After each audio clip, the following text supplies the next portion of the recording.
Hi folks, welcome to the Prepared Homestead. This is Travis. Thank you all for stopping by to watch.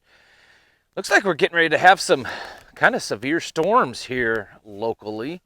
They're moving in from the west and they're saying that we could get some hail and some high winds and a slight chance for tornadoes, but I think we're going to be all right. Uh, we'll see though. It's been a busy bunch of news. Nothing. I think a lot of people over the past year have gotten tired of all the big news stories. It's always something new, some big exciting event that's about ready to happen. And I noticed just by the comments and the viewership here on just this channel alone, how it fluctuates based on news cycles. There's a lot of things going on right now, though, that while they may not sound extremely huge, I think they're very important. And I want to mention them. I'm not going to go into detail into all of them because, well, there's just not enough time in one video to go into detail on them. But not just that they're in the news or that these things are happening, but, you know, are they really happening? Are these things really a threat? Or is it just more of the stuff fluttering around out there to kind of keep everyone on edge? Is it all just a show, especially geopolitical things? I don't know, but I do know that even if some of these things that they say are happening or could happen, and I'll get into those details in a second, they're significant, and they can affect you and I, and they can certainly affect movements for a more globalist, system that we all are aware of, that there is a huge motive to do that. So I want to talk about a few of these. And then at the end, I want to also address, and it all fits together, that if these things are happening, the stuff that we're talking about over these past few weeks, all this stuff going on, can we really survive it? Or will most preppers just kind of think that they're going to survive but aren't capable of it? Before I get started, I do want to mention a really great service that we use here on the Homestead. It's a VPN service for getting online. It helps mask your internet activity and protect you online from hackers and people trying to get your information, even from the government tracking you, or Google or Facebook, places like that. It's Viper VPN. There's a link in the description below that you can go to and sign up, and they offer really great prices. It's just a small amount of money every month, depending on which plan that you sign up for. And we have used it here, and I've tested it, and it really does work, and it works well. It's one of the highest rated VPNs on the market right now. All right, so all the stuff in the news. I mean, it's crazy. Some of the stuff's crazy. It's like, are we living in a circus? I mean, we've got a guy that dresses like a woman that now says they're going to run for governor of California. I mean, that's the land of fruits and nuts anyway, so I guess it's not too surprising there. We've got this George Floyd and Derek Chauvin trial. I'm telling you, if it's a fair trial, I think it would be hard to convict him, especially on what they've charged him with. And there's already been threats from BLM activists that if it's an acquittal, that they will riot worse than last year. It's going to be bad. So that's something to think about. Something big that I just saw today. I mean, there's been rumors of this. I guess tomorrow, the Biden administration is announcing one or several new executive orders on dealing with gun control. So he can't get the stuff passed in Congress, so he's going to usurp the Constitution, and with the mighty power of the pen of the president, he's going to enact gun control laws through executive orders, and we'll see how that works out. we'll get into that more possibly in another video when we finally see what these executive orders are, because as of right now, I don't know that anyone really knows. There's speculation, but we don't really know what these executive orders are going to look like. And we've all been waiting for this because we know he's not very friendly when it comes to firearms. So that's another one to take notice of. The main thing that I want to talk about today is that there are 3 current potential wars building on this planet right now. And we're talking big ones, and I mean immediate threat ones. There's obviously what's going on in Ukraine and Russia, and I saw today that there's video at least of some 120 millimeter mortar rounds being dropped in Ukraine around an airport there.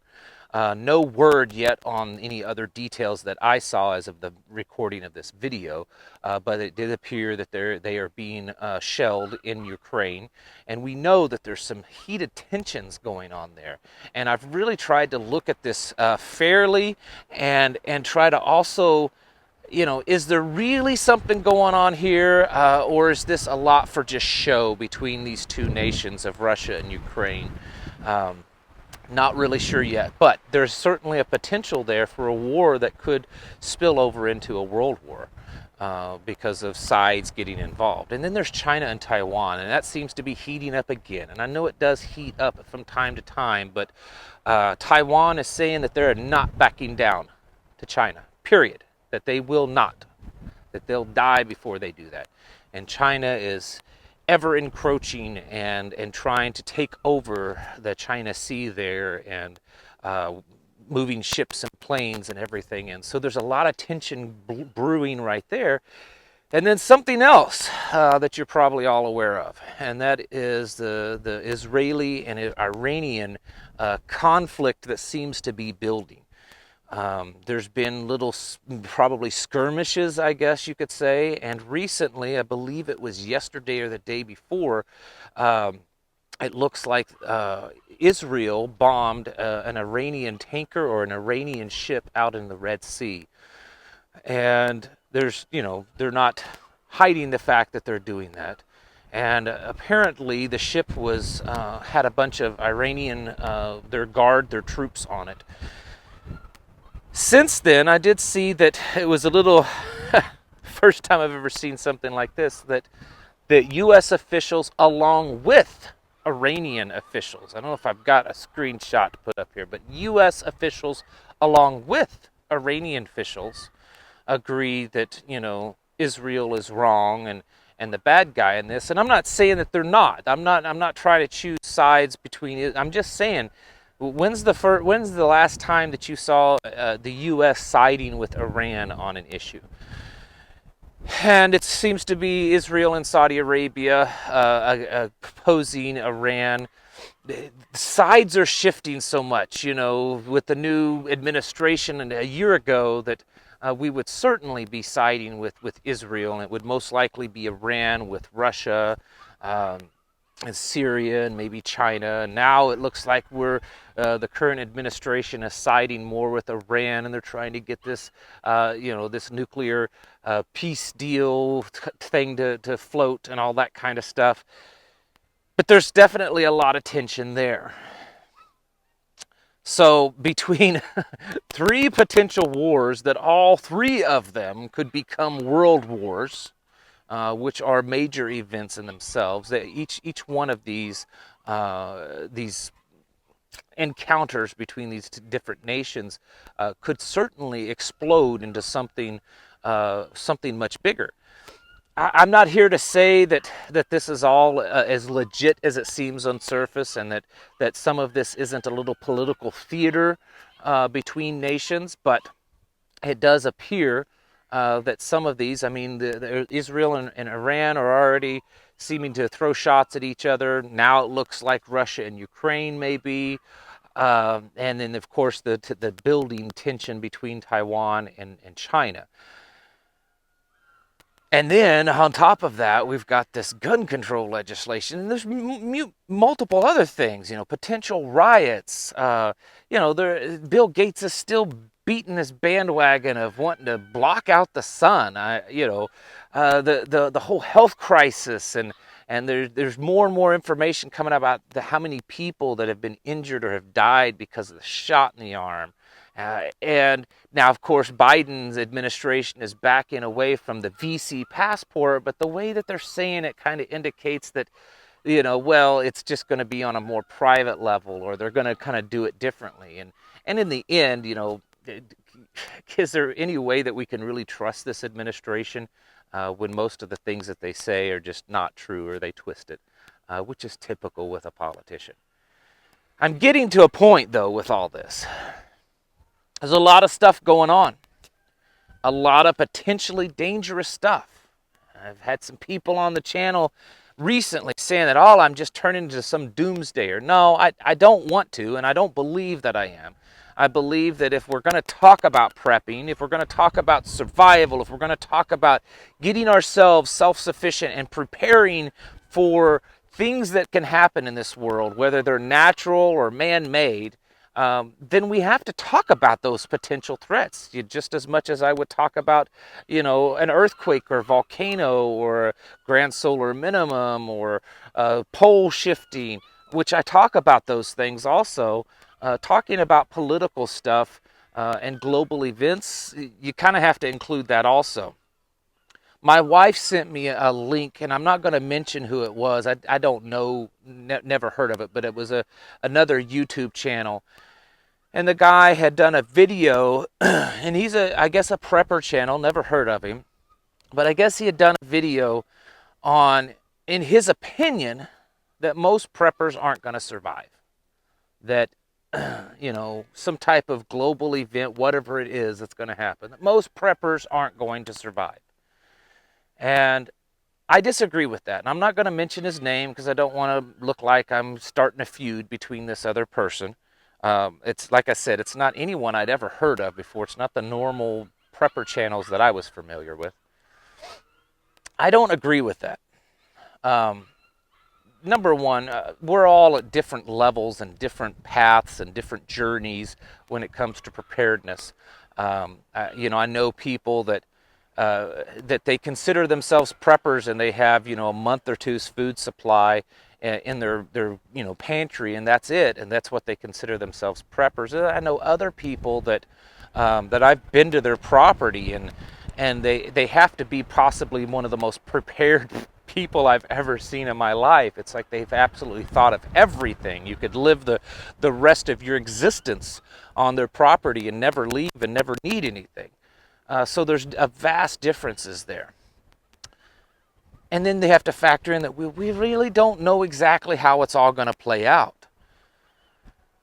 So my opinion is that anything that you're doing, any proactive energy that you're putting into becoming more prepared, to becoming more self-sufficient, to get to a place where you're more and more on a regular basis, becoming more independent, where you're living off the land, or you're living off of the things that you build and create on your own. If you're doing that, then you are becoming more prepared, and you're constantly increasing the probability of your survival. Now, is that enough, though? That's the question. I think it is. I think if we look throughout history and we see the events that's happened in history that's caused major catastrophes, that's caused, major civilization upheavals and collapses and major die-offs of humanity, something like the Black Plague or the Communist Revolution of Russia and China, where many people were killed at the hand of governments.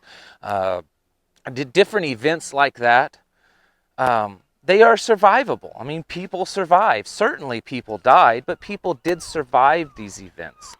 And it shows that if you're prepared, and if you have the mindset, if you're training your mind, I think that right there is going to give you such a great advantage over everyone else that it does greatly increase your survivability rate.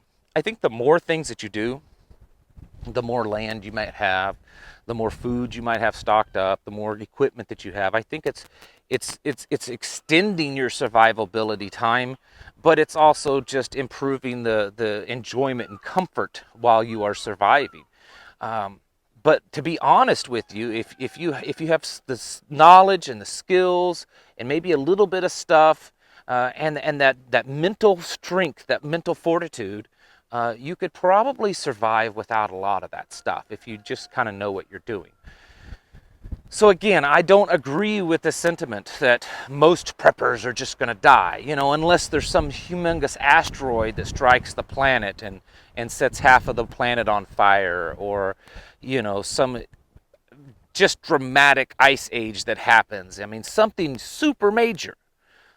Even an EMP or a CME. A lot of people would die under something like that. But it doesn't mean that you would if you're not prepared. So I don't want to ever come across, even though I come across sometimes as being the doomsdayer or the hyping things up. That's not my style. I want to come across as being encouragement. And no matter what your age is, no matter what your physical condition is, and yes, you should try to be in the best physical condition you can be. If you're overweight, if whatever it is, you should try to get in better physical condition. But some of you, the physical condition you're in, you can't help. Maybe it's just because of your age or disability that you can't help. So, but whatever level that you're at, if you put your energy into it, if you put your mind to it, I believe that you can accomplish it. I've always been, maybe this is the optimistic side of me, but I've always believed that just about anything, if a person puts their mind to it, they can accomplish that. And I understand that there are some limitations, and I'm not trying to imply that I believe in some kind of supernatural ability. I'm just saying that I believe that for most things, if a person truly puts their mind into it, that they can accomplish that. And so this idea that no matter how much you try to be a prepper, you're not going to survive, isn't necessarily true, because it's really about the mindset. Now, I have read and watched videos and actually met people in person that consider themselves preppers, that it doesn't sound or appear that they really have much of that survival mindset. And those kind of people may be relying too much on their food storage and not enough on their wits about them. They might not survive. But I believe that you can. And so with looking at all these things that are happening, and regardless of whether they're real events or they're distractions or they're false flags, if they are, let's say everything right now in the news is all a distraction, false flag, that right there is enough to be worrisome. Why are they doing all this stuff to distract us? Why is all this stuff going on in the news that sounds so bad? And on the other hand, they're like, oh, but everything's great. People are spending lots of money. The stock market's going up. All these commodities, the prices of everything's going up. That's good. No, that's bad. That's called inflation. Even if all this stuff is happening, and it is, it doesn't mean that that's the end for us. And it doesn't mean that you can't survive because you don't have a $1 million bunker, or you don't have, $10, $20, $50,000 in food stored up, or you don't live on a piece of property nestled away in the secluded woods. If you have the mind and the heart in the right place, that's half the battle right there. That is half the battle. From there on, yeah, you need some things, some equipment, some food, some physical strength or physical abilities to at least a certain extent. But I'm telling you, folks, the heart in the right place and the strength in the mind is at least, at the minimum, half the battle. When I went through my training years ago, one of the officers that was training me, he was one of the superiors, and I actually got to know him kind of well. And even though he was an officer, he was a really, really pretty decent, good guy. And I remember him telling me that. He's like, You know, it's great to have skills. It's great to have training. It's great to be good, you know, hand-to-hand combat. It's great to, you know, be good with the gun. It's great for all that kind of stuff. He says, but if you don't have it up here, he says, you've already failed. It's already over for you. He said, work on your mindset. Build that strength in your mind. He says, that's way more important than the tools, than the skills, than your training. He said, once you have this, then you can work on all those other things. He said, but it's the mindset. That is whether you will survive or not. And so remember that with all the stuff that's going on, everything that you see in the news, the things that you watch on YouTube, on other channels like mine, yeah, some real stuff going on. And some of it's really, really bad. And some of us could take us down the darkest path that this nation or even humanity has ever gone down. But it doesn't mean that it's over. It doesn't mean that we can't come out and prevail against this. What is in your heart and who lives in your heart and how your mind works, really that sets the stage on whether you will survive or fail. All right, folks, thank you all for watching. I'll catch you in the next video.